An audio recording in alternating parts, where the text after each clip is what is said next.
Good morning and welcome to Sunrise Daily. It's a beautiful, cool, is it cool or wet now? I don't even know which Both one of it them, is. actually. Amaya Makine, welcome to the program. Absolutely. It's a beautiful morning. Yes, from here in Lagos, I'm Kayode Okikiolu. And from Abuja, good morning. I'm Maukwe Ogun Yusuf.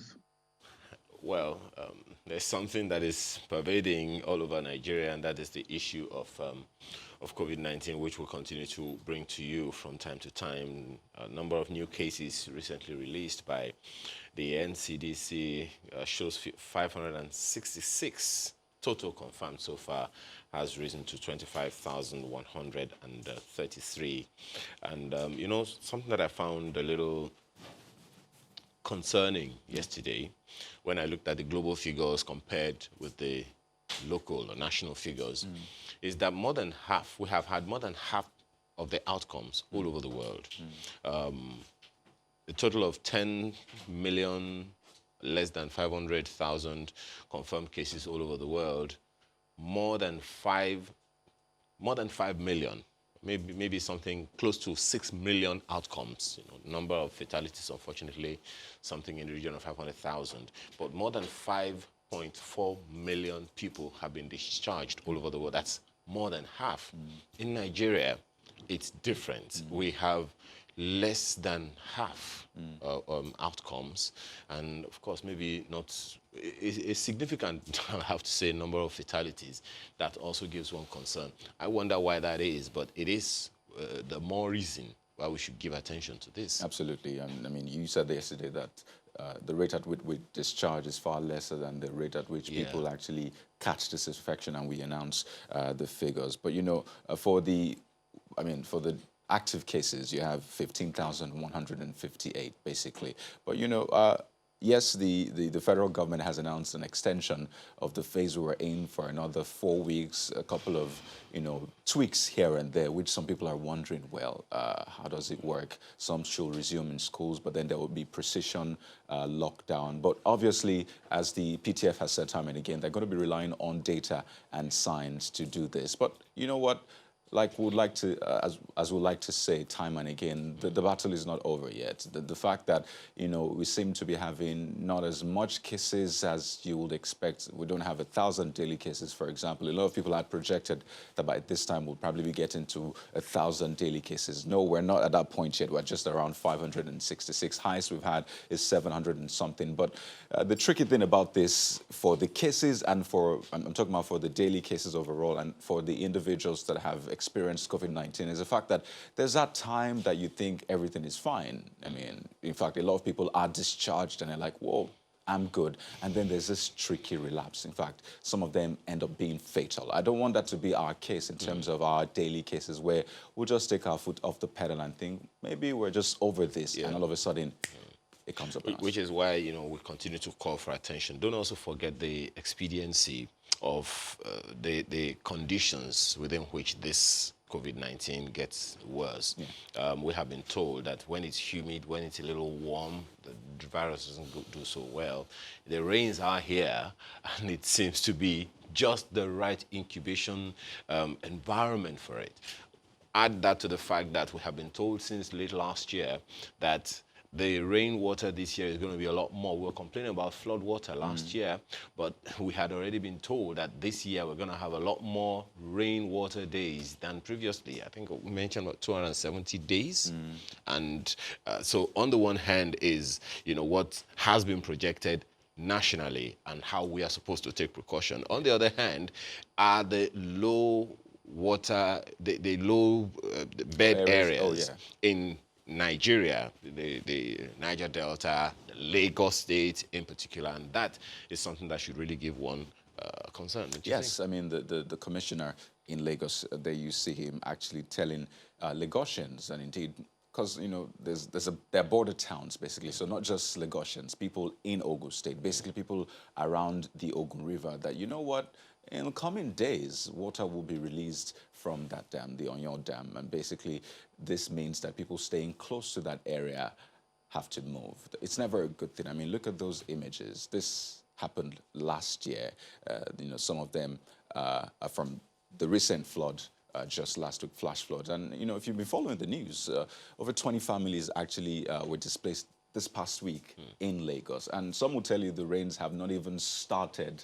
I mean, we don't have that 7 days kind of rain that you see in Lagos consistently. So it doesn't feel too good hearing this from the government, telling people to actually move, people that have homes. And it's not like you have 2 homes, one main home and a spare home where you can always move to. It's really not, it leaves a bad taste in the mouth. But then the commissioner is saying, so we'll forestall loss of lives. Well, maybe we can't do much about property, really, because, I mean, you see a lot of people's homes are flooded. But one major concern for me is the COVID-19, angle. A lot of families will have to move into, I don't know, cramped up places. You know, some of them have to move into other people's homes. I don't even want to imagine what a lot of people would have to go through just to escape from this. And there's COVID-19. So what happens to physical distancing? What happens to hygiene? I mean, this is not what you'll expect to hear while we're battling with a pandemic. But it is what it is. The state government has done what they will say is their bit. They can't really put environmental disasters under control. That's why they call it, an act of God, in quote. But now that this message has come out, I think I would like to see the government do more, really, aside just giving that announcement. I know that they've tried to, create more channels, but obviously that might not be enough. Okay. Mope? Oh, where do we start from now, gentlemen? Is it the figures that keep rising? I mean, I still got a phone call yesterday from, interestingly, my village. And I remember the local priest there asking me if, is this COVID-19 thing really real? And then it occurred to me that, oh my God, this is what we're talking about in the rural areas. I mean, you've always talked about a lack of communication or a lack of proper communication. And as I said to you, Ayo, I said I disagreed with you that there wasn't proper communication. What I thought people were refusing to do was internalize it. But I did give it to you that in rural areas, it's possible that, we haven't quite done what we need to do, to pass the message home in languages that people understand, in a way that people kind of absorb this. So, there are certainly issues in that regard. And after speaking with him, he said he was going to make it a major part of his task to ensure that he could enlighten as many people as he could in terms of the dangers of COVID-19. And I think that's something that, we should work on to ensure that people in rural communities, play a part, if you can, in any way that you can, to ensure that, you are able to get the word out there. These numbers are not numbers and not children counting. They are of human beings. There are people who actually fall ill. Some of them don't make it. A lot of them make it. But if we do not take any precautions, we will be in this pandemic for a lot longer than, we planned to be here. That said, the rains, it's becoming a perennial problem. I think that right now, part of the questions we need to be asking is there anything else we can do? I mean, yes, of course, we've enlightened people in terms of, not putting things in the drains and what have you. Lagos state government has set out to clear canals and what have you. But how many state governments are really being proactive about the rains? Every year, we see NIMET now come out with the hydrological agency. The 2 agencies come out the beginning of the year. They give a prediction. They tell us where it's going to be flooded. They tell us how the rains are going to be. From that time on, how many states actually, take any proactive measures? I mean, the only state I know also does its own briefing with what it's done or with what it's going to do is Lagos State. Or maybe other states do, and we don't get to know about it. It's a possibility. We don't know. So, but let us just hope that this year we will not lose lives. I recall that 2 years ago, and I think a year before that, we lost so many lives to rains. I mean, it was just unbelievable that because it rained, we were losing lives. I mean, if they were not if the rains weren't carrying people away in flash floods, houses were falling on people. It was just a situation that was ridiculous. And again, it questioned the value that we place on lives. I mean, what does a human life really mean to us? If a human life means a lot to us, and we value it, then we need to do more to show that we want to protect human lives at all costs.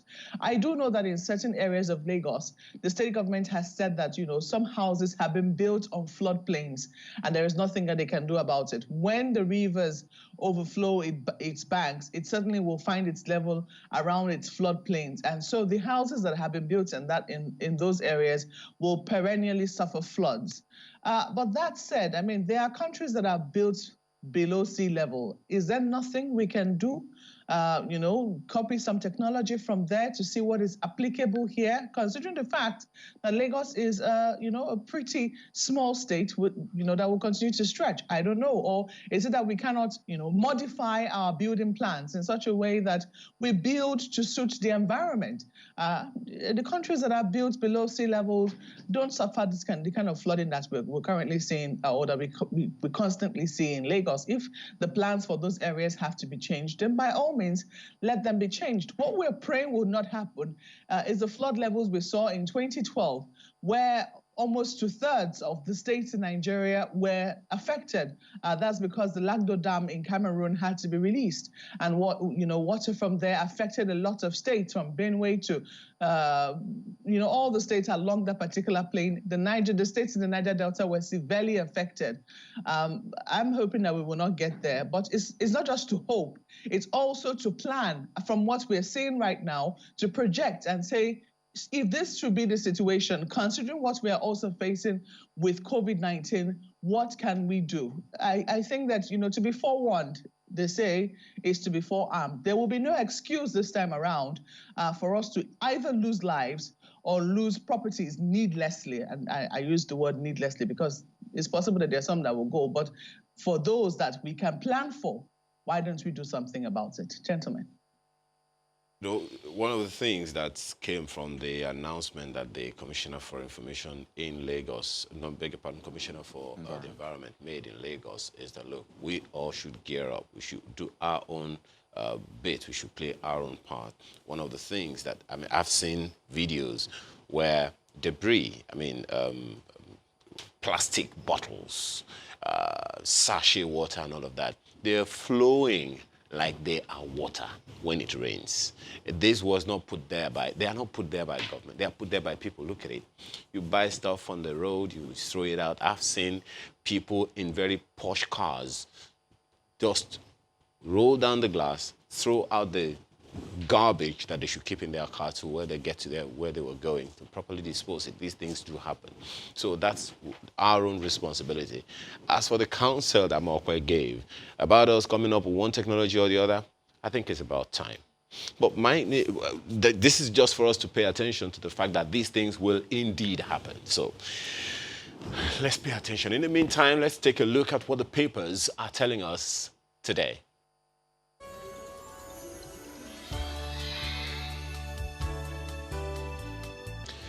Well, a significant number of the papers this morning are telling you what was the information given, of course, information always given at the previous day. But in case you missed it, the Guardian newspaper is the first one we're taking a look at this morning. It begins with the announcement by PTF COVID-19. FG lifts ban on interstate travel. OK's local flights. There you have it on the front page. And of course, all of the information, all of the education, if you like, that you would need to have. What does it mean when they say graduating students? And so in other words, the education sector is slightly peed open. Well, yeah, gradual, gradual phased, Phased opening. Yeah. Okay. So, or rather, gradual ease of the lockdown on education. Schools, yeah. Okay, well, anyway, that's what you have on the front page of the Guardian newspaper. Of course, that picture of PTF on COVID-19 briefing the president yesterday. I know some parents are excited, by the way, with that one. No, it depends on which parents. They want the parents of graduating students of the Little Tots, because those ones No, are that's why I said some. the ones that... Oh, goodness. Okay. Right under that one, you find consumers operators pitch battle on pay TV. What that is about, you may want to find out. Subscribers insist on pay-as-you-go tariff, seek intervention. tariff hike remains despite lawmakers' directive. MultiChoice claims same payment across markets, and NBC's new code to cut 4 trillion naira investment and increase job losses. Wow, that doesn't sound like good news, but you have more of that on the front page of the Guardian newspaper. Continues on page 6. Right under that picture, the little strip of 4 stories you'll find under there, why tariff increase won't solve past sector woes. That story is on page 3. And of course, you've since heard that the National Assembly has pleaded that there should be no increase. Experts warn of more coronavirus cases and deaths in coming weeks. That doesn't sound like good news. This is why we continue to raise, these issues over and over again.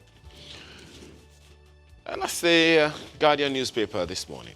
Well, for the Nigerian Tribune, the lead story, FG lifts ban on interstate travels, graduating classes set to resume. But then, the story is in the writers, a couple of them. IMF calls for cautious reopening of Africa. ASU kicks against reopening of schools. Use of face mask in public places mandatory. Domestic aviation services to resume as soon as practicable. That's usually a tricky term.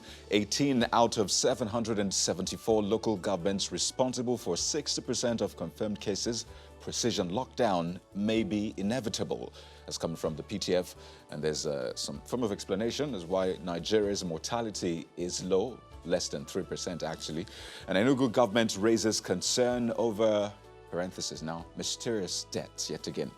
That is coming up. Find more details on pages 3, 4, and 26 of the Nigerian Tribune. And right under the big picture that shows members of the PTF meeting with President Buhari yesterday, you see COVID-19, PDP raises the alarm over Kogi, queries Bellows in action. That's from the PDP on page 2, and President Buhari to perform virtual inauguration of Ajaokuta Kaduna Kano gas pipeline today. I mean, virtual is the new real now.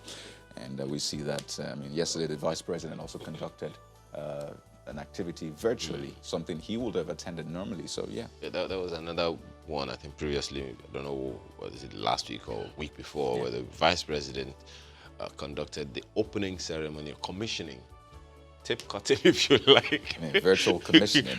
And I think, one of the things that we also said about that, if you remember, is that, look, it'll cut, inauguration ceremonies, so the budgets, travel costs, and then you have to organize an event, rent this one, rent a hall for like maybe millions of naira and all of that.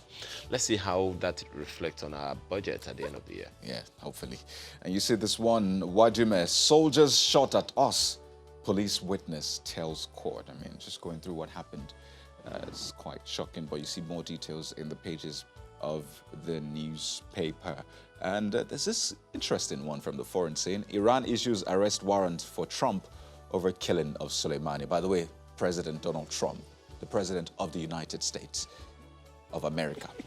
So you find that on page 24 of the Nigerian Tribune this morning. Malcolm.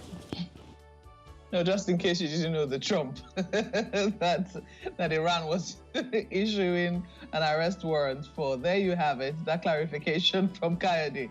Looking at the front page of the Abuja Inquirer this morning, you see the COVID-19, Nigerians knock federal government over schools reopening. It is suicidal to reopen schools, that's according to ASU. So, for those who are thinking that we're back to normal because we're easing lockdown right, middle, left, center, when you see headlines like this, and when you also see how the president is still conducting himself and how the vice president is also doing things virtually, that should let us know that it's still not safe to go out there. Looking just on top of the nameplate, abductors demand 30 million naira ransom for Kuje 7. Farmers abandon farming. That's a very worrisome one because we need them to be in the farms, but if it's getting unsafe for them to do so, then it's a situation that must be looked into. Just on top, that story is on top of the nameplate for you. Other stories you see there, man kills wife's lover, cuts off organ. These stories are becoming, more frequent. Before they used to be in the realm of the odd story or something like that. But this is now becoming very popular. Maybe you're seeing more and more of this kind of copycat crimes because people heard it happened here. I can do the same in my own situation. I mean, this is just unacceptable. Looking at other stories at the bottom there, you might want to see why more men are coming down with, low sperm counts, according to fertility experts, just in case you're interested in that story. TED fund to build over 200 hostels, and flooding.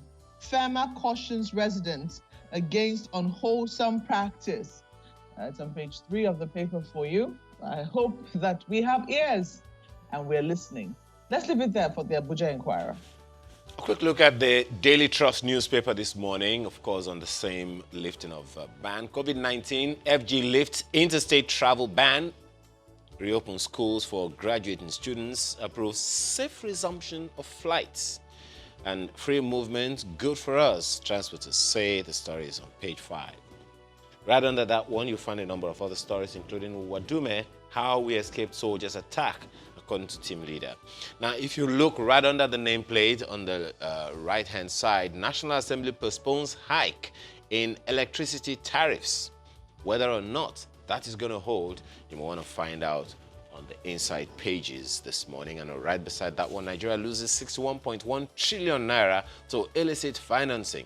I remember it was about 2 or 3 years ago, the president was talking about the way money goes out of our economy, and this is one of those things. And if only one can find a way to plug these leaks, if we can call it that, will be saved a lot of money. That's the Daily Trust newspaper. Well, let's quickly run through Vanguard for you. Leads with security. And this is a statement from Emir of Dora saying, insecurity now worse than civil war. I mean, it's on page 5. And then there's a rider that says, you are right, Afenifere Ohaneze Pandef. And, the question is it the death toll? I mean, what's the basis of comparison here? But more riders, really. Emir cautions Nigerians against distracting security agencies.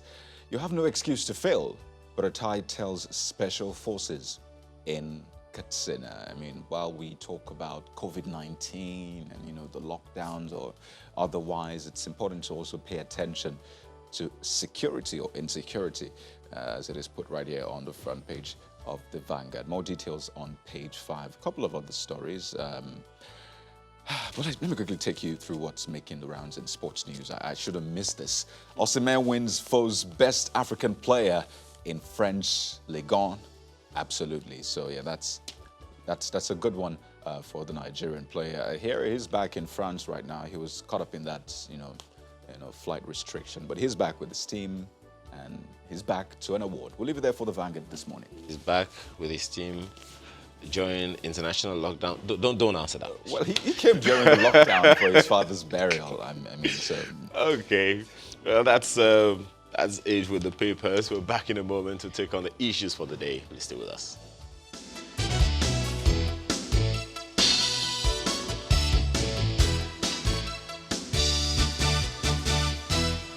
All of the conversations that's been going on about COVID-19, especially the latest from the Presidential Task Force on COVID-19 about the phased easing of the lockdown in certain sectors as well. Also yesterday, you remember that we had this briefing from the Lagos State government where they talked about all of the things that have been going on, especially the fact that some people are out there who have been confirmed to be COVID-19 positive, but then they're not able to bring them in because those people have made tracking them very difficult. That definitely is dicey. When you also measure that against what the chairman of the PTF COVID-19 said, that there's a likelihood that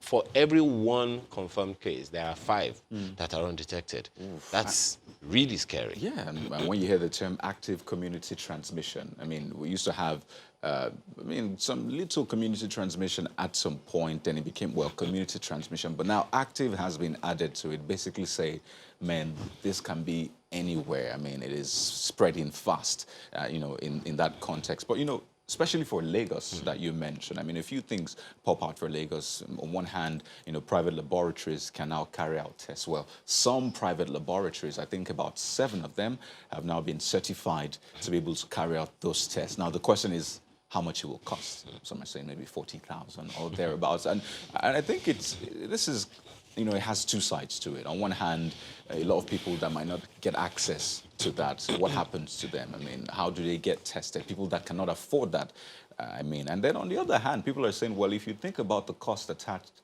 to that, that act of yours, that carelessness or not taking responsibility, that sounds better.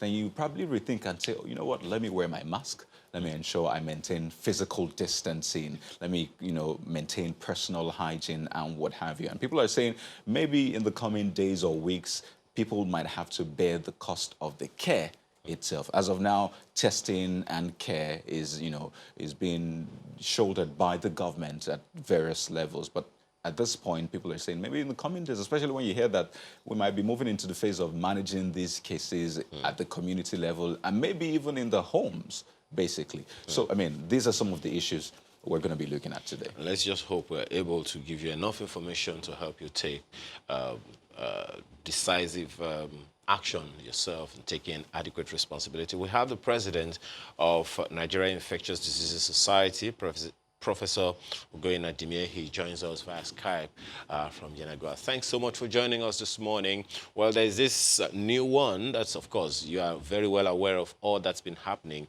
all over the nation.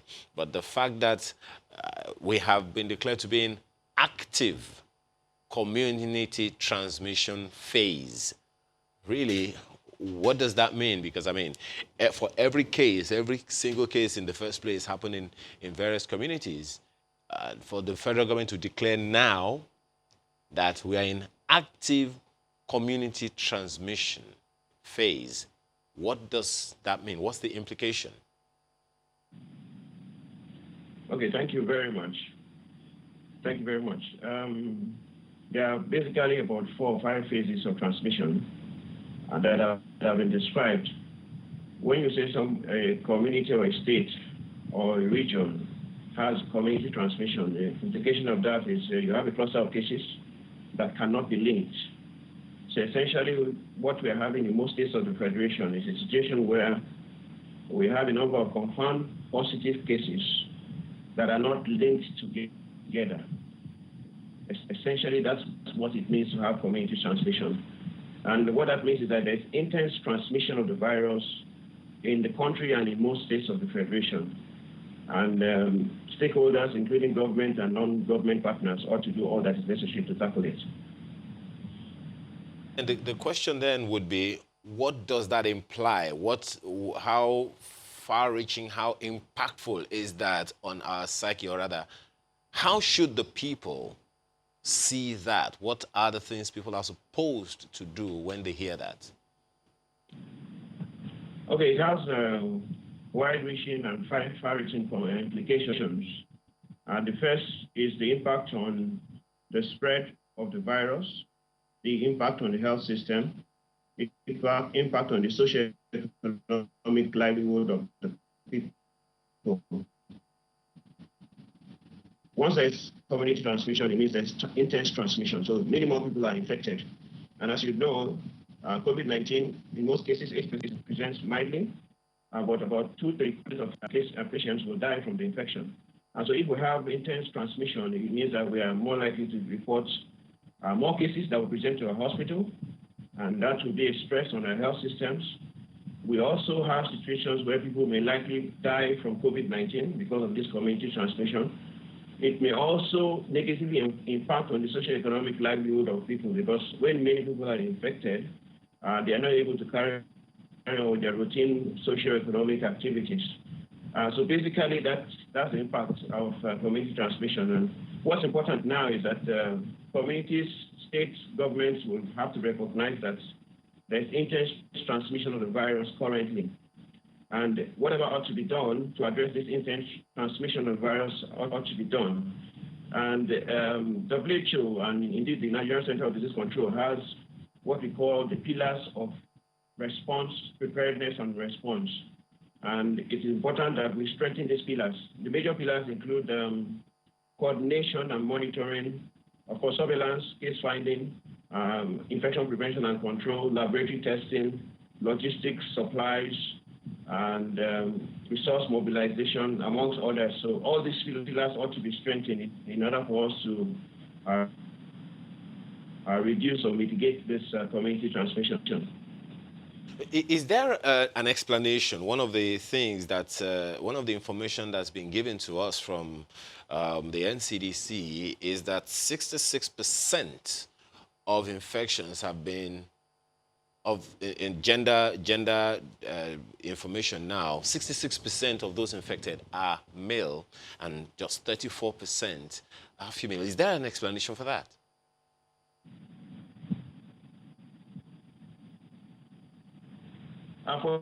For now, it's difficult to say male folks from getting the infection. A few studies have shown factors may play a role in protection against the infection, but for now, one cannot be very definite about why we're having more proportions of males affected than females. I think that deserves further studies.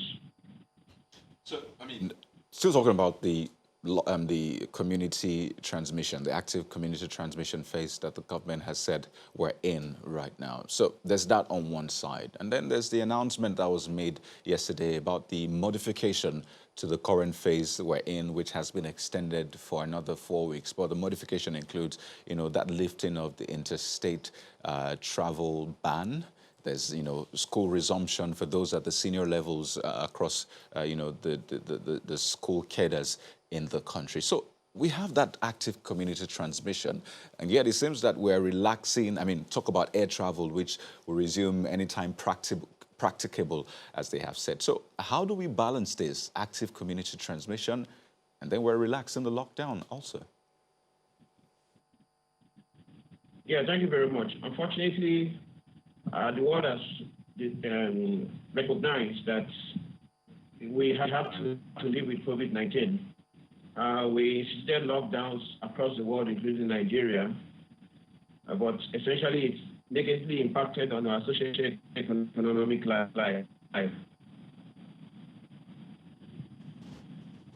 I think the decision to ease the lockdown is not necessarily based on the number of cases. It is based on, one, the ability of institutions to control economic life. If you continue to put people on lockdown, just the socio-economic effects that are not related to COVID-19. And it's a difficult decision to strike a balance between easing of lockdown and instituting lockdown. And I think most nations, including subnational states, will have to look at the peculiarities in order to decide what time to ease such lockdown. So I don't think the presidential task force took the decision to ease the lockdown of the number of cases, because if you look at the number of cases, we're actually having an increasing number of cases in the country. And one would have thought that at this period be on lockdown, but there are far-reaching consequences and unintended effects of lockdown that we need to strike a balance. Part of what you said was lost in that connection there, and hopefully when responding to this next question, if you could just run through that again, because we missed some parts of it. So, I mean, another tweak that was announced by the PTF is this precision lockdown, especially when you realize that just less than 20 local governments account for about 60% of the national cases. By the way, we have 774 local governments in the country. So when less than 20 of them account for over half of the total cases in the country, it gives a lot of concern. So regarding this precision lockdown, we're just wondering, how is it going to work such that it is effective? Yes, we know that there are socio-economical, considerations to be made. But then, like you said, these cases seem to be increasing by the day. So how is that going to work? Okay, thank you very much. I listened to the chairperson of the presidential task force when he talked about the precision lockdown. That has not been fully defined, and the protocol involved has not been outlined. But if I understood what he said the precision lockdown will be similar to what was implemented in the past. And my assumption then is that these states, these 18 local governments, will be under complete lockdown, and except for essential services. Lockdown is one of the public health transmission. WHO even supports lockdown, but it says that lockdown should not be for a prolonged period. And communities, countries that are implementing lockdown should have mechanisms to mitigate and alleviate the sufferings, of course, the socioeconomic impact of such lockdowns. I think we need to be very cautious about implementation of lockdowns. I think things that has to be in place before lockdowns can be successful at this phase. One major challenge we have with this outbreak is the fact that there's no significant buy-in, or should I say ownership, by individuals, by communities, and even by some states. And every aspect of this response is impacted by buy-in and ownership. There's nothing you can do. Every aspect of the response, from surveillance, from case management, infection prevention and control, port entry services, is affected by buy-in and ownership. And we have issues of buy-in and ownership that the foundation for which can be related to several factors. For instance, some people still don't believe that there's COVID. There's a lot of misconceptions about COVID. There's a lot of conspiracy theories about COVID. And so it's important states or local governments that are intended to implement lockdowns must make sure they have significant buy-in by communities. Without the buy-in, it becomes difficult. Secondly, it's also important that there's a form of assessment, risk assessment, needs assessment. What do you need to implement that lockdown? How do you enforce it? Is it enforceable? How do you monitor it? And what do you need to put in place to mitigate the social and economic impact of such lockdown? Lockdowns are supposed to provide you an opportunity to improve your surveillance so that you can detect cases early, take them to isolation, treat them. And that way, they don't have, people in the public is reduced. Unfortunately, situations where we have lockdown, we don't take advantage of such lockdowns to trace all our cases, isolate them, and treat them. So if lockdown is going to be implemented in certain local government, there must be some due diligence, otherwise it may not be effective. And prolonged lockdowns too may not also be effective, because if people are dependent on mobility for their socioeconomic livelihood and you stop them from moving, they may revolt. It may actually be counterproductive. Well, there's a delicate balance there between economics and public health. But let me quickly follow up on that question, well, that issue you raised about the intervention of states and all that, and the need for us to ramp up surveillance. You would remember what the chairman, well, the Commissioner for Health in Lagos said about the fact that some people, you know, have been confirmed positive, but they make it difficult for them to bring them in for testing, make it difficult to trace them so that we can put them in the proper place to treat them accordingly. So one of the things that the chairman of COVID-19 said yesterday, of PTF COVID-19 said yesterday, is that states must also take greater care in leading on public health measures in the local government areas under their jurisdiction by working on surveillance, case finding, testing, isolation, tracing, and quarantining of contacts. The intervention of states here is definitely going to play a major role in terms of this active community transmission. We've talked, and we always talk a lot about the national response, what the federal government needs to do or is doing. From where you stand, how effective do you see our public health infrastructure at the states level being able to manage this going forward? We know there are challenges. What must we do now? Okay, thank you very much. In Nigeria, COVID-19 is now a community disease, so we must have a community response. You cannot have an effective community response if the individuals do not take responsibility. And that's the reason behind the Take Responsibility campaign of the Nigerian Center of Disease Control. From the individual level, get to the community level, stakeholders, opinion leaders must also to take responsibility, advocacy for public enlightenment amongst their people. And of course, states this cannot be left for the federal government alone because COVID-19 primarily affects all the states. So responsibility and that is what the Presidential Task Force and indeed the Nigerian Center of Disease Control is now preaching, that states should take full responsibility, communities should take full responsibilities, individuals should take full responsibility. Unfortunately, the challenge we have with COVID-19, we have done a lot. The Nigerian Center of Disease Control and the federal government has done a lot. But the challenge we have with our response to COVID-19 is not necessarily what we have done now, it's what we have failed to do in the past. And this same problem affects federal government and state governments. So we have situations, before we started this outbreak, as a matter of fact, we had just 1 or 2 isolation facilities. Currently, we can boast of isolation facilities in every state of the Federation, but we still have challenges in states where they have shortage of manpower without the requisite skills and knowledge to care for severe and critical patients. For instance, if you want to ventilate the patients and you want to do an invasive ventilator, you require a qualified personnel to do that. How many anesthetics do we have in the country, for instance? If you want to comprehensively manage a patient with COVID-19, you require an infectious disease specialist that has a rounded knowledge of not just infection, but internal medicine. But how many infectious disease specialists do we have in the country? We're having a situation now where we are overburdened by the number of cases. So there's a surge in the number of cases, and our health system is being threatened.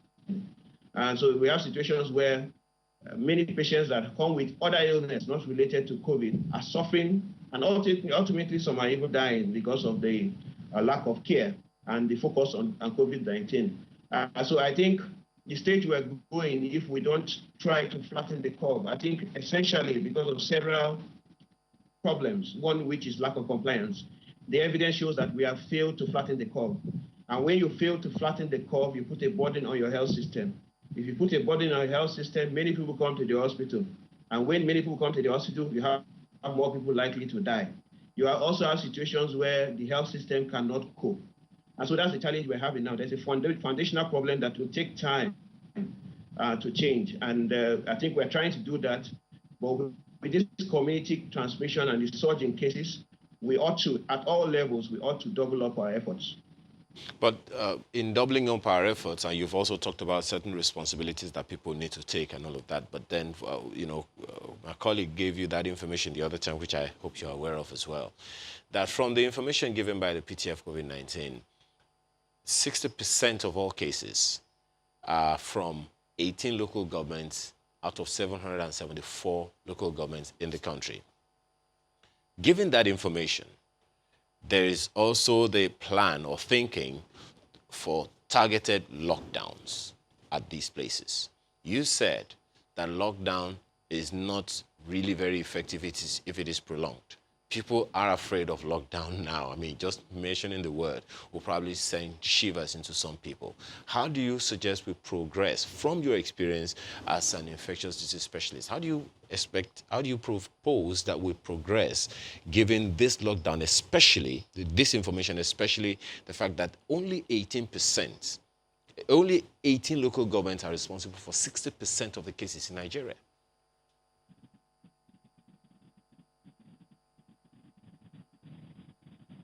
Okay, thank you very much. I think the first question to ask is why these 18 local governments? And if we know the why, then we can solve the problem. These 18 local governments, most of them are local governments within the city area. These are local governments that are in high mobility, movement from place to place. These are local governments where people also migrate to, where they travel. The local governments where we have businesses ongoing.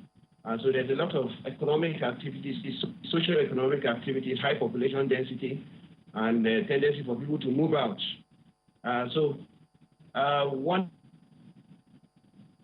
One needs to be very careful, as I said earlier on, in implementing lockdowns. You cannot lock down for every local government. It has to be done on a case-by-case basis. And I say that because first, you must own it. People don't accept the importance or don't know the importance of a lockdown. It will be difficult, no matter the number of policemen you have or security personnel you have on the street, you cannot enforce that lockdown. You must have the ability to create a lot of boundaries take into responsibility for what will happen during the lockdown. As I said earlier, identify the potential socio-economic impact of such lockdown and try to mitigate it. If you don't mitigate social impact, it will be counterproductive. I think lockdowns, we need to be very careful about implementing lockdowns because lockdowns provide, as I said earlier, lockdowns provide opportunities for the public health system to prepare, for hospitals to prepare. But in most situations where we're on lockdown, hospitals are not ramped up, they don't ramp up their preparations. And we also have situations where our surveillance does not meet up to what we expected to get, because during lockdowns, the essence of lockdown is to every suspected case you trace, test, isolate. You know, Prof, just before we lose that connection totally, because we've been struggling back and forth, let me just put this in and get your response as we wind down. Now, a lot of people would look to Cross River State, Kogi State, and say, well, these states are experiencing something entirely different from what you have in other states of the country. And in fact, for the NCDC, it's been quite a challenge, really, you know, getting a handle on what's happening in terms of tests and what have you. Are there things we can learn from those states? Because for some people, they seem to be the golden states in terms of, you know, reported cases. Are there things to learn from Cross River and Kogi State? I think the fundamental problem issue here is that we cannot objectively assess the state of COVID-19 in two of these states, because the only way, even in our country, we say we are underestimating the burden of COVID-19 because of the number of persons tested. I think in your program you talked about for every one confirmed person, there's 5 other persons that might have gone undetected. In Kogi State and the Cross River State, the testing is very low, so it becomes difficult to objectively assess their response.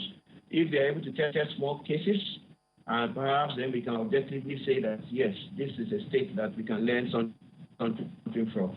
But I also say that I think the approach of the governor of Cross River State in terms of the production of personal protective equipment and the early phase of the outbreak, where he also insisted that large population, even all the population, should wear face masks. And that's a good approach. We don't know the impact of that approach if there's no testing. Overall, I think there are issues of compliance and also appropriate knowledge and appropriate skill, because many people are using face masks but do not know how to use face masks. There's also the issue, even with these 2 states, there's the issue of trust with the highest level of public health response institution, which is the Nigerian Center of Disease Control. And that's why we believe that all stakeholders, people at the non-governmental level, must come together to advocate and create public sensitization on this COVID-19, because if we are still having issues of trust, not of their faults, with the Nigerian Center of Disease Control, because they have been riddled with some false conspiracies and misconceptions. So whatever they are doing, people look at it with a pinch of salt. And we need to come together collectively and know that this is not a responsibility of the federal government or state government or the Nigerian Center of Disease Control, but a responsibility of everybody. Well, we have to thank you very much, Professor Ogoina Adimie, President, Nigeria Infectious Diseases Society. Thank you so much for your time and perspectives. Thank you very much. Yeah, we'll take some messages and we'll be right back with another very much related topic. Please stay with us.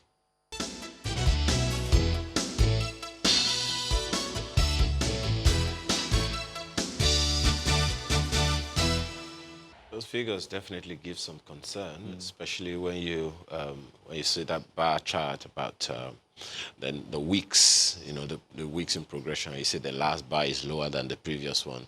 Then you want to begin to, just as you often say, is it time for us to apply the brakes? Well, the week is not over. If we started February the 27th, which was a Thursday, then, I mean, the week starts and ends on Thursday. So as a Thursday, the coming days will know how well we have done this week. So yes, it's not time to put our foot off the pedal or feet off the pedal, depending on how many you're putting on the pedal.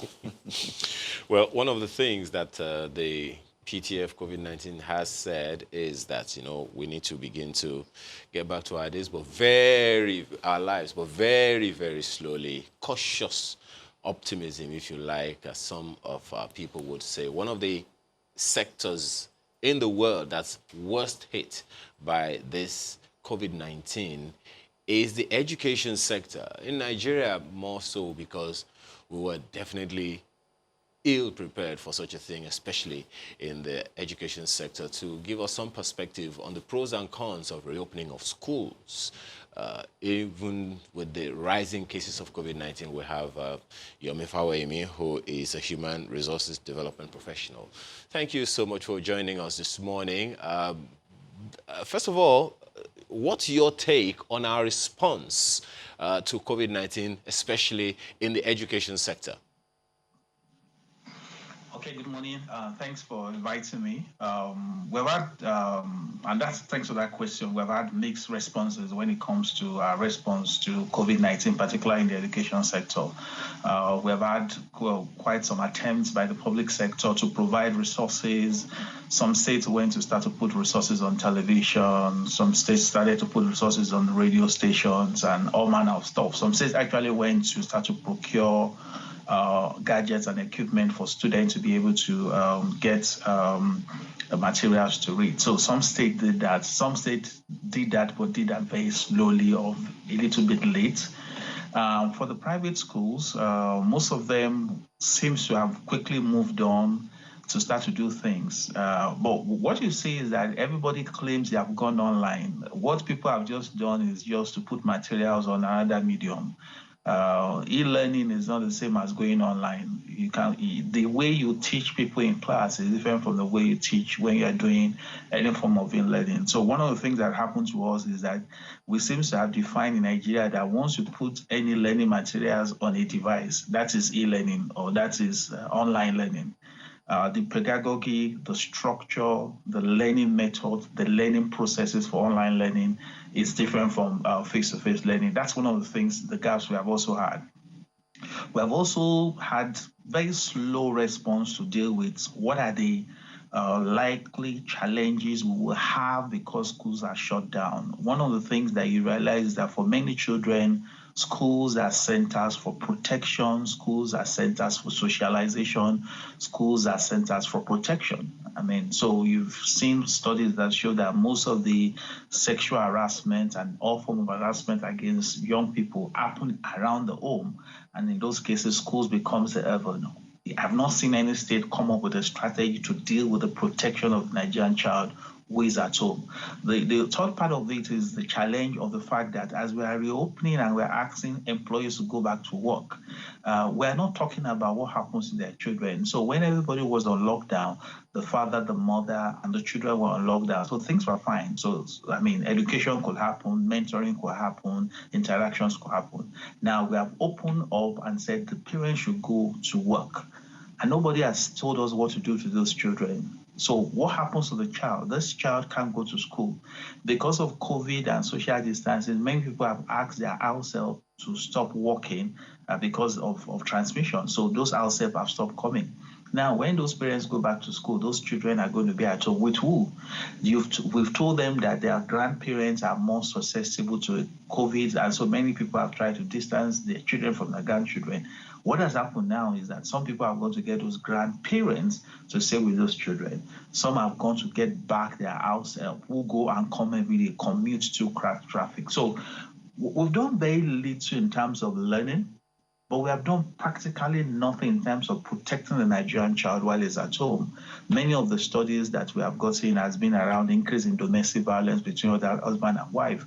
But we all know that if there is an increase in domestic violence, if I may comment briefly, if I may comment briefly, you'll get to that, but just so we don't lose sight of some of the important, issues you mentioned in the early, part of your response. Now, you talked about online e-learning, and I'd like to just quickly get you to clarify something. So you said that it's beyond just putting materials online and ask people to download perhaps a PDF or, Word version. How should these documents be treated such that we can say it is indeed some form of e-learning? Because it's only a few people that are returning to school. Some others will still be engaging in this e-learning, or as you put it, putting materials online for them to download. So how should they be handled for proper learning to take place? Okay, so actually it's a specific body of knowledge that deals with making materials available at a distance from the learner.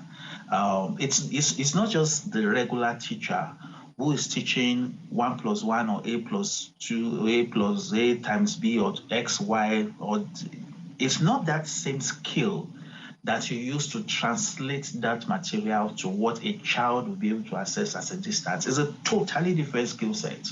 Now, it's possible that for somebody who train in education learning to also be trained in instructional design. That's what it's called. Instructional design is how you're able to translate that into materials that people can take advantage of. So what has happened is that for many of our schools and many of our educational systems, we don't have people that can connect that teacher who has materials to stand in front of students and teach with what happens when that child is not there. So it's not just about putting materials online. You yourself know, let me give you an instance. You want to teach a child the Pythagoras theorem, or you want to teach a child dance. Right, so dance, for example, you want to teach dance, or you want to teach drama, or you want to teach physical education. You want to teach a child how to run or how to do things. If you're in front of the child, the way you will treat a child to dance is different from if you're not in front of the child. Remember, when you're not in front of the child, except you're using a video platform, you cannot see the child's feedback. And at a particular age of teaching of children, feedback is very, very important. Feedback and body language. Now, so you can't see this child, you can't get his feedback, you can't see his body language. You don't even know why you are teaching him, whether he's sleeping or he's talking or he's doing other things. Now, so all those things are what the educational professionals will be able to teach. Also, face-to-face teaching, the average school, basic education school, classroom time for a subject is between maybe 30, 35 minutes to 40, 55 minutes. When it comes to online learning or learning through a medium that is not face-to-face, you can't have it that long. It's got to be shorter. And there's going to be more intermittent breaks to be able to have times for people to check in and things like that. So it's a totally different way of learning when people are learning in front of a teacher as different from when they're learning when the teacher is not there. You essentially are saying that as far as e-learning is concerned, we are still very much analog. But then if we are to step this up, because as Kadi said, not all students are going to school now. Definitely, the school calendar has again suffered from that famous word, disruption. Where do we go from here? Again, the question is that, let's work with data. We closed down schools on March 19. So effectively, schools have been closed for 3.5 months. So in real terms, we have not really lost so much, because you remember, if there was no COVID, these children will have gone on holidays about last month, and they will likely go on a 3 months or 2+ months, what we call long vacation. That's what we call it, long vacation. So what it looks like is that the children took the long vacation before they got to third term. That's what it looks like. So in terms of the academic year and their possibility of being able to start the new session, we've not really lost 3 months in real terms. So the way I try to see it is that we took our vacation before we did the term. So what therefore should happen is, what are we putting in place for those children to go back to school? Okay, there were announcements that some categories of students should resume back. I don't understand where that came from. I'm so happy the NCD said it works with data. I am not aware that there's any data that shows that we are ready for any child to go back to school in Nigeria. And I say that with all sense of responsibility. In a country where access to basic educational support infrastructure is absent, there are schools in Nigeria where, for example, there is no public water supply, there's no toilets. How do you say they should provide hand sanitizers? A school that cannot provide water to drink, where is it going to have the capacity and resource to produce sanitizers?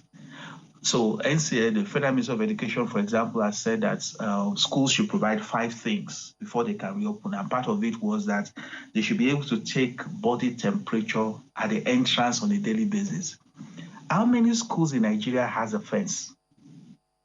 So there are many schools in Nigeria that you enter into the school premises from any direction. There's no gate. The school is an open field. You come from anywhere. How do you want to be taking daily temperature tests? That's one. Number two, what is going to happen to that equipment? Who is the equipment for that public school? These are schools that perhaps have not even gotten chalks. Somebody wants them to have infrared. So I don't see any data that supports why we should open schools now. We have seen countries that have opened schools in Europe and Asia, and in particular location, they see a sudden spike.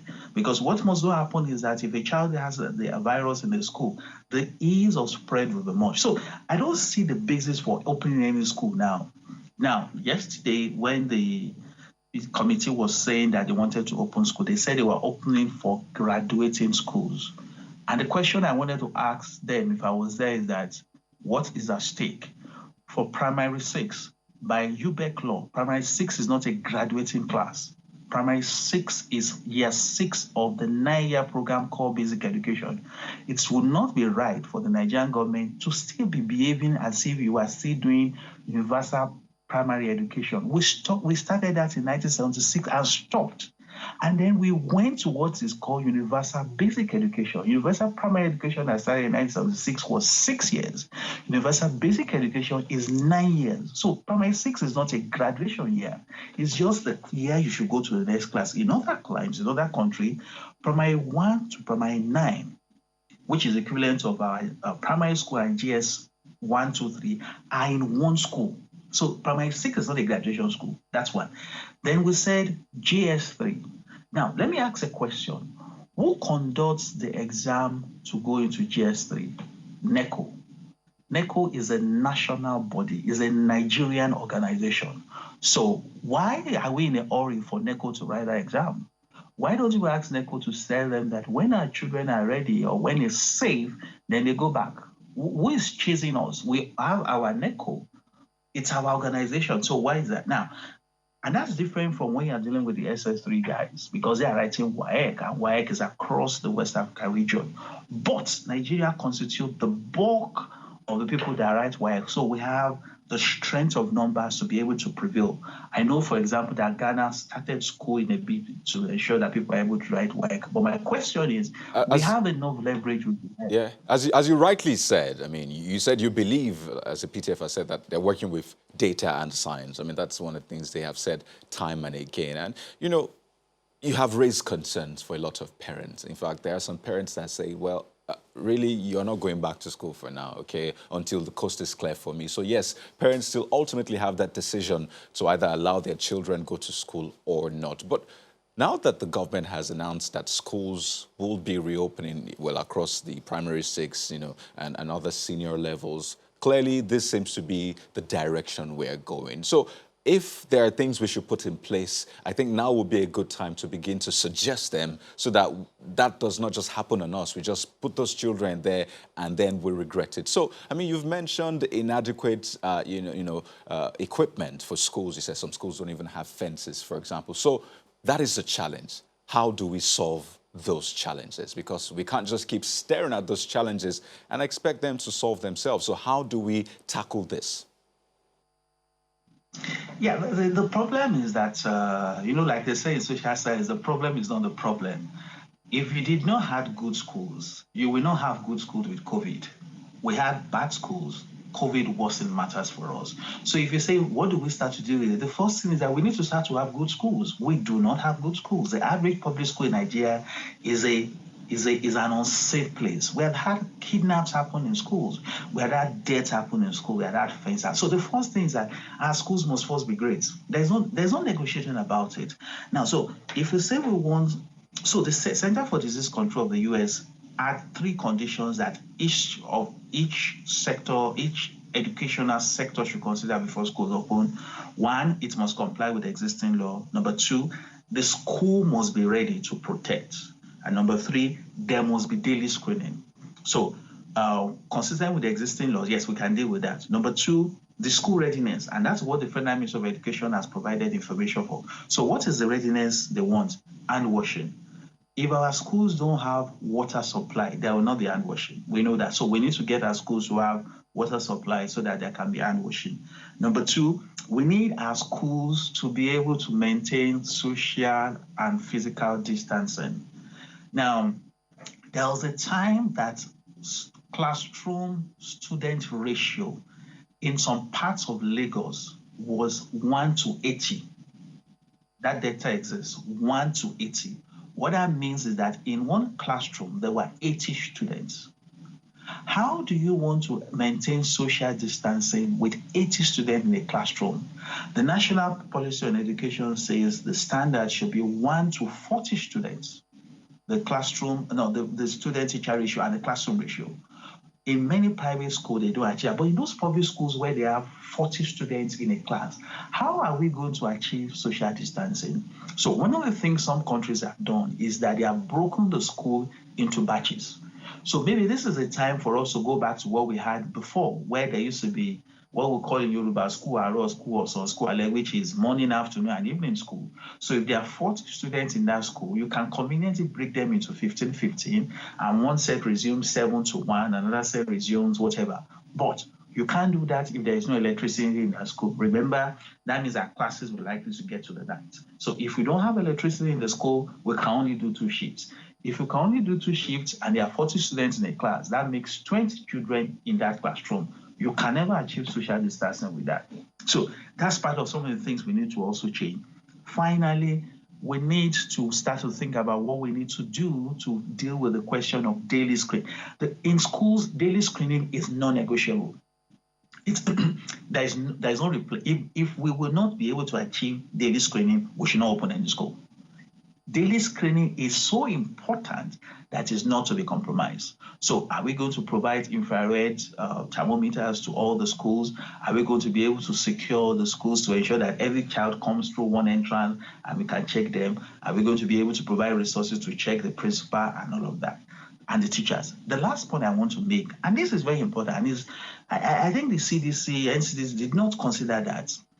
The way we school in Nigeria is peculiar because in most parts of the world, there is a relationship between the distance of the child's home and school. In many countries of the world, people go to school with designated staff buses or they walk to school. In Nigeria, most schools or most public schools, people do not go to school walking, they go by taking public transportation. Nigeria is one of those few countries that has that peculiarity where you will see a 7-year, 8-year-old child on an Okada, that's a motorbike, or in a public bus going to school. And some of them take 1, 2, 3, 4 buses. So there are children who stay in Alagbole in Ogun State, but school in Ikeja High School. So they take a bike from Alagbole to Akute, they take a bus from Akute to Ikeja and take another bike from Ikeja to their school. That is exposure. Once our children will need to go to school with public transport and we will not be able to ensure social distancing, we have just exposed those we need to not only think about education, we must think about how those children go to school and how they come back. And that includes the staff. And that includes many things. And that includes all the support structure that exists in the school. So that announcement yesterday that the school has opened, should start to open, safe opening, they called it. As you can see, we have not done all of these things. So we just make announcements and... Well, it's only a matter of time before all of these things come home. But, you have raised some very provocative issues here. Let's hope where we have been provoked enough to do the needful, put our schools in safe enough state so that the children can do the needful and grow up safely. We have to thank you very much, Yomi Fawemi, Human Resources Development Professional. Thank you so much for your time and for your perspectives. Thank you very much. In a moment, please stay with us.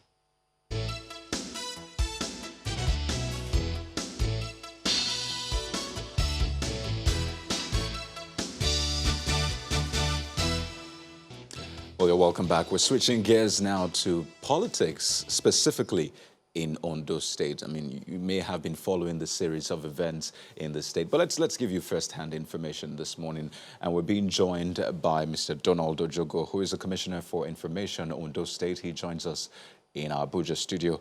And Mr. Ayo Fadaka, the chairman of the PDP, also in Ondo State, joins us via phone this morning. Thank you, gentlemen, for your time on the program. Well, let me begin with Mr. Ojogo. Now, I mean, it's been a lot of events in the past week, 2 weeks. I mean, and for a lot of people that have not been following this from the scratch, they're wondering, how did we get here? Because it was kind of sudden for them. So if you could just walk us through, how did we get to this point, especially regarding the relationship between the governor and his deputy?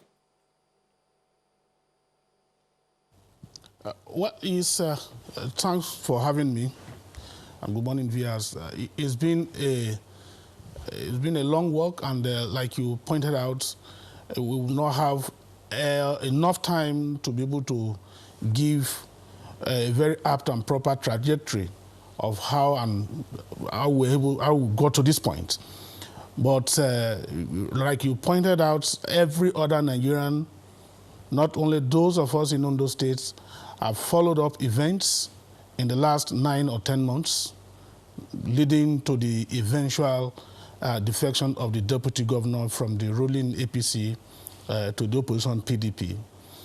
Well, time may not permit us to also reel out most of those issues, but the totality of is the totality of the entire scenario could be summed up in a manner I would describe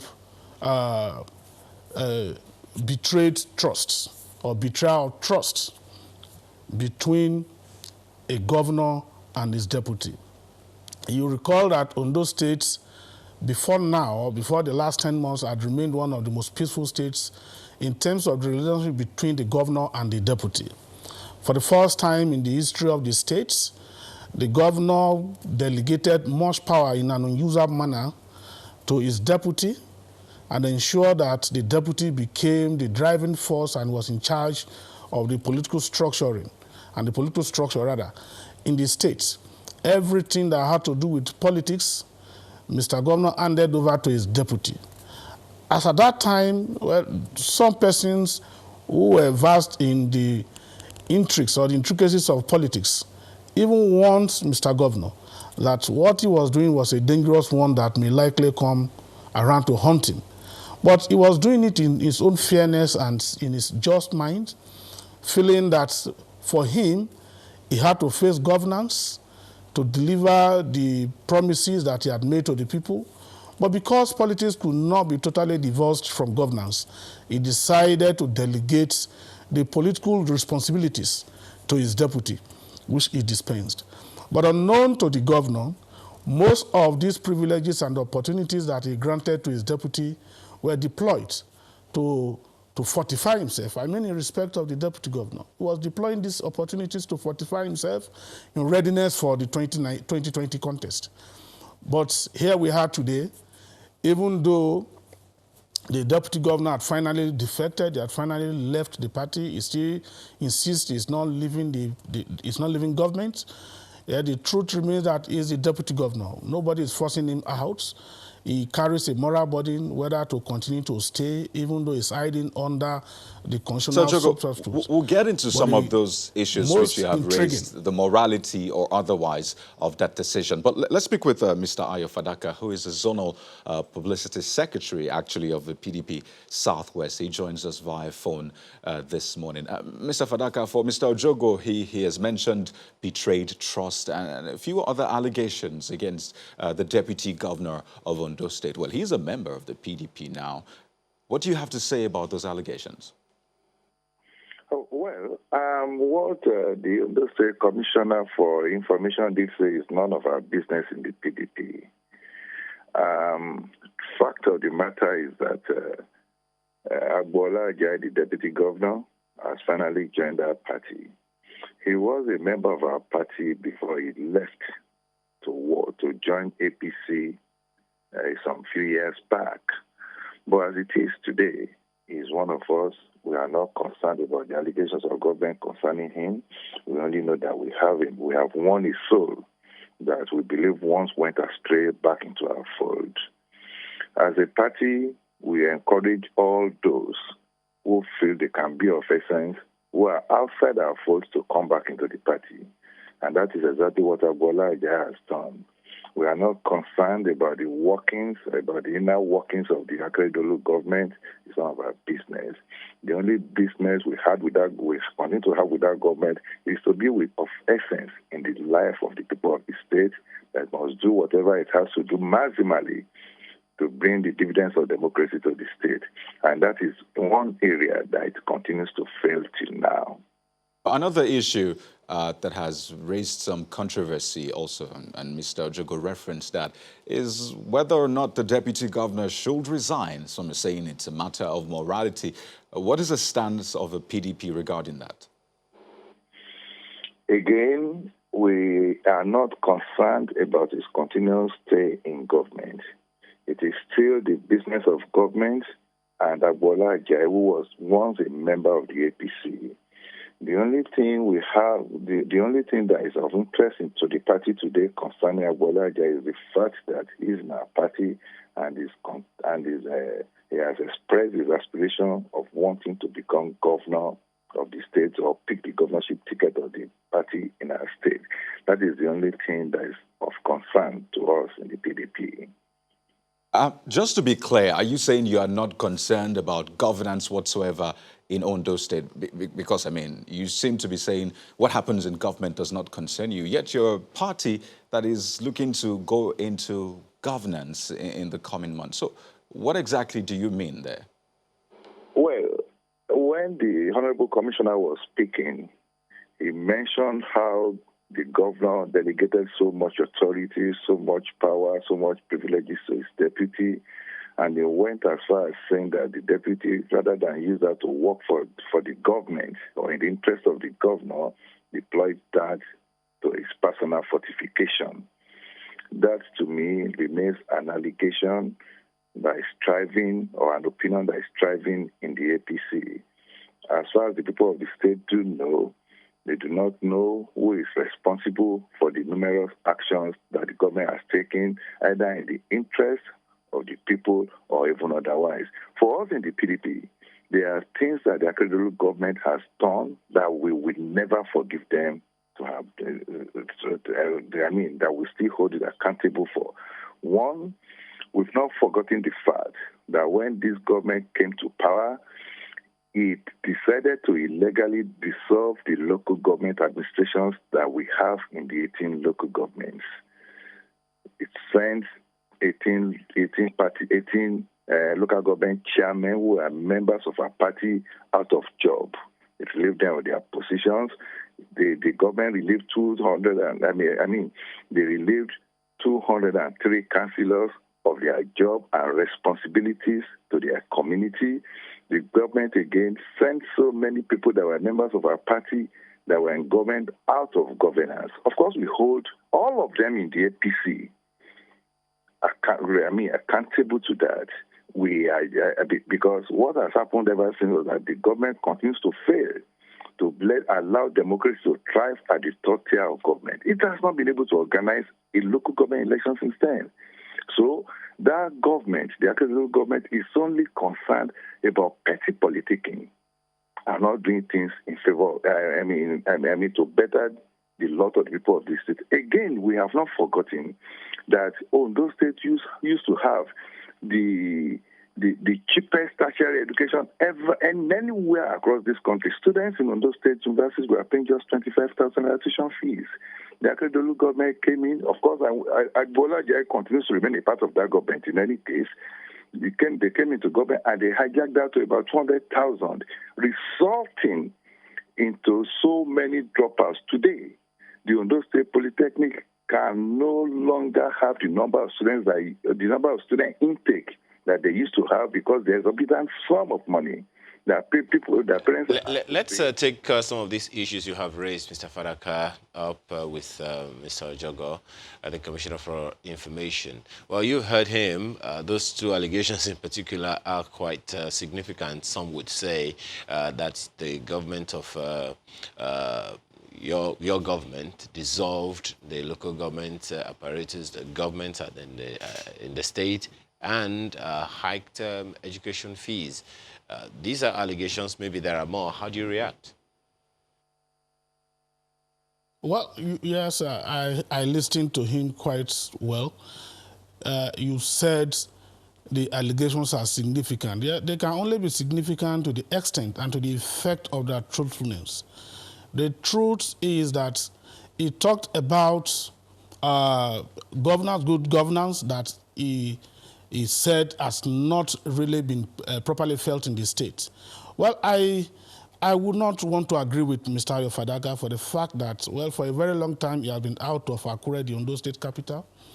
And for a start, I want to let him know that I know it's a family house. His family house is even third. If there is a road leading to your family house that has been constructed by an incumbent government, I think that is an aspect of good governance. If the family house where the zonal public secretary resides has a befitting mother and child hospital that have been upgraded to a global standard, to a world-class standard, I think it is an aspect of good governance. Mr. Fadaka talked about, particularly, I want to personalize it, but the PDP, he's the spokesperson of the PDP. If they are here that they are not bothered about what happens in the state, that shows the extent to which politicians could take politics. Mr. Jogos, just one moment. Just one moment. You have not. Please speak to the specific issues. Just one moment. Please speak to the specific issues of the local government administrations in the state that your government, he said, has dissolved, and that of the education, the tertiary education in the school. You know, in the state where fees have been hiked. Please speak to those two specifically, please. Specifically, I needed to lay this foundation. But going specifically, the local government structures were not dissolved by the governor. You recall that perhaps somebody may have forgotten. When we came on board in 2017, those governments at the third tier level, were untouched. They had remained there, but some persons went to court. Mr. Governor insisted that since they were elected, that he was not going to touch them, he was not going to dissolve them. And they remained in that manner until a High Court of competent jurisdiction declared the election into those local government councils illegal. And there was no appeal. Once there was no legal action to repudiate the verdict of a competent court of jurisdiction, there was nothing the governor could do other than to dissolve. So it's unlike other scenarios, much unlike other scenarios where state governors come in and immediately dissolve councils. No. Governor Akeredolu took his time to allow the legal process to go through its length. It served the entire length at the High Court in the states before the local government councils were dissolved. So the governor did not send people to the labor market. If it means that the action of the governor by obeying the courts, decision of the courts, means sending people to the labor market, I think it is not proper. It is an illogical conclusion. Then the area of the schools, I want to say today that amongst all the states, using the Southwest as a yardstick, among all the states in the Southwest, Ondo State students in the tertiary institutions pay less than every other state in the South, Southwest in particular. I challenge the PDP to bring up their comparison from Ekiti. Let them bring it from Ogun. We know what is paid in other states. I don't want to be tempted to call names or to mention states and the exact amounts that are paid. But I challenge the PDP to bring these things out to see whether we charge more in Ondo State or our fees are lesser in Ondo State. That's one. Very quickly, before we move on to Mr. Fadaka to confirm or refute, how is the Ondo State government dealing with the fact that the governor is in one political party, the deputy governor is in another political party. He is still in government. How is the government relating with him? Is the office of the deputy governor still functional actively? He has the power. No one no one has the power to make the office of the deputy governor dysfunctional. It is not possible. The man has been there as deputy governor, even though he had defected formally last week to the PDP. Well, in the real sense of it, and practically speaking, he had not been part of government. He has excused himself from the activities of government. But nobody, not even Mr. Governor, decided that his office should be touched. It's not possible. That could not Does he have been any done. specific So function? Does he have any specific function? Could not Mr. even Jogo? be an issue. Just one moment. Does he have any specific function that he performs as deputy governor? So many functions that he was performing as deputy governor. And as it is, since he refused to perform those functions, and he refused to come to the office, in the last 5 months, we can count the number of times he had come to the office. But that does not mean that those functions were taken away. Let's go back to forcefully. Mr. Fadaka. You are in the PDP, and the deputy governor of your state is a member of your party in the opposing party to the governor. How do you think he should be conducting himself? Well, the Constitution says that for every governor that is contesting, they should have a running mate. And that is why there's always a deputy governor to assist the governor. The governor picked him. We were not part of whatever they were doing when they decided to run with each other. And if they still feel comfortable running with each other, we do not want to have an input into it.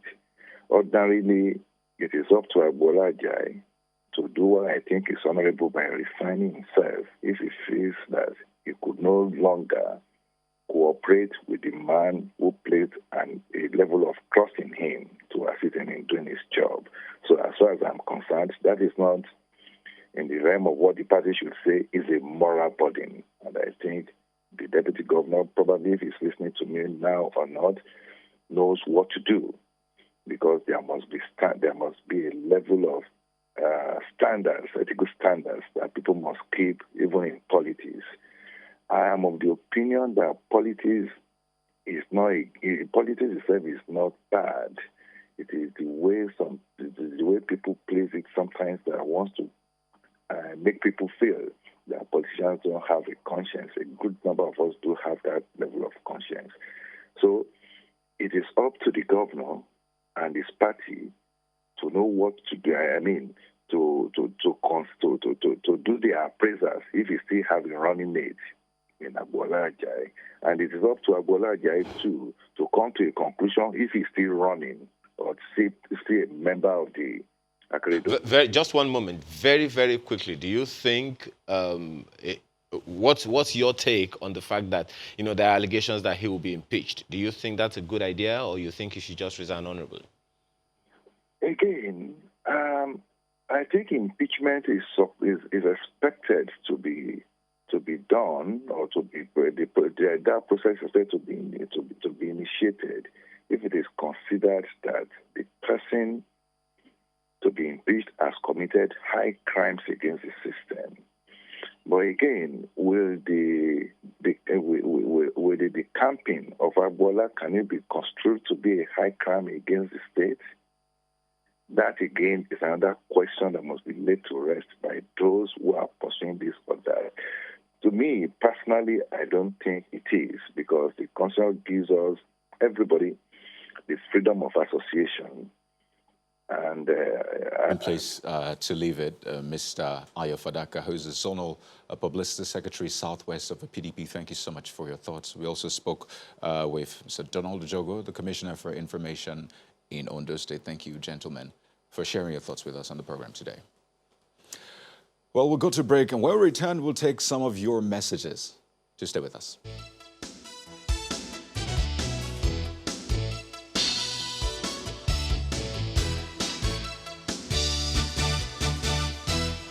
Those were reactions from our conversation yesterday on the electricity tariff hike. But, well, those are those. And, of course, you can go to our Twitter stream, Sunrise Daily Now, to get more perspectives. But for this morning, the first one we'd like to take is from Idris Shehu, who says, opening schools in any form in Nigeria now is a no-go area. How do you want to do that when we all know the conditions of most schools in Nigeria, including our tertiary institutions, which include overpopulation in class, unhygienic environment, poor funding, and so on? Well, author adds to that by saying, have you ever been to a public school in Yobe or in the rural areas of Cross River? How can e-learning work in those places? Well, he goes on to say, this is not Europe or America. There must be other ways to keep pupils safe apart from e-learning. There you go. Well, Henry says, to take it from the guest, let the federal government publish the data supporting that schools reopening will be safe and that there's a guarantee that citizens at all levels are now willing to take responsibility. Government shouldn't lead the people into temptation.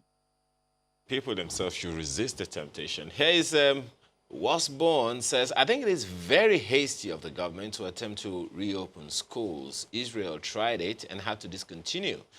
As a father with children in the graduating classes, my kids will not be resuming now. Well, Dr. P.I. Imoisi tries to answer a question that was raised earlier during the course of a program, saying to answer the demographic difference between males, 67%, and females, 33%, as regards COVID-19 susceptibility, scientifically, males do have high level of ACE2, which is a binding receptor site for SARS-CoV-2 virus in their lungs, compared to females. There's a lot of terms there, but is that okay, Ayo? Well, okay. Well, I think maybe Mark should have just one last one there. Okay. Well, it's time for us to... Okay, go very quickly. Yeah, this one from Augustine says, we should concentrate on fighting the virus and flatten the curve of spread before opening schools partially or comprehensively. We are in a war. That's what he says. Very true, and it's a war that we must fight so that we can have our lives back. That's the show today. Thank you so much for your time. I'm Ayo Makinde. Have a wonderful day. I'm Kayode Okikiolu. Do stay safe. And Maupe Ogun Yusuf. Don't forget to always take responsibility.